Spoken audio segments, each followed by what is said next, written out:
4 a.m. First Fruits. This is a chapter by chapter Bible study series, and we are on Nehemiah chapter 11.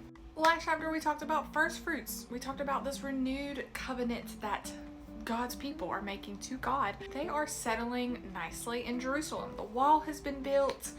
It is just a good time.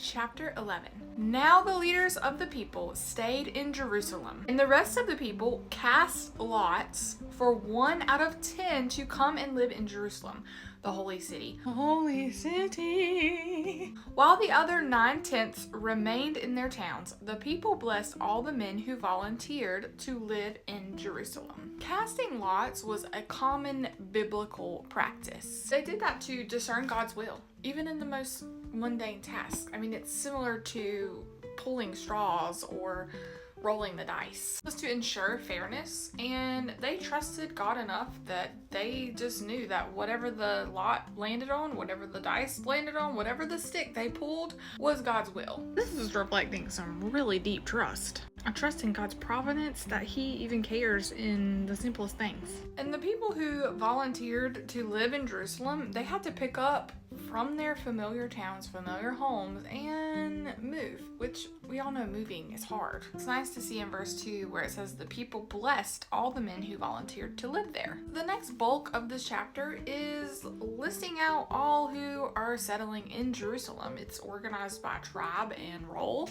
I found something interesting though. At the end in verse 6, it lists everyone. Then it said capable men. I thought it was interesting because in ESV and KJV it said valiant men.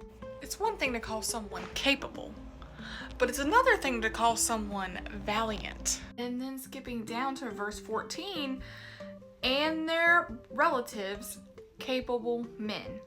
ESV and KJV said, and their brothers, mighty men of valor. These are priests that they're talking about. Excuse me, KJV said brethren. Valiant means having or showing courage and determination in very difficult times, face of danger.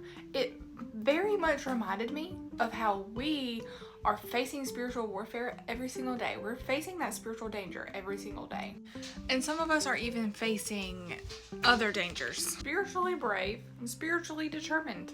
And then the last part of this chapter is just talking about the other ones who moved into the more rural areas and where most of the population lived anyways. This chapter is very short, sweet, and simple.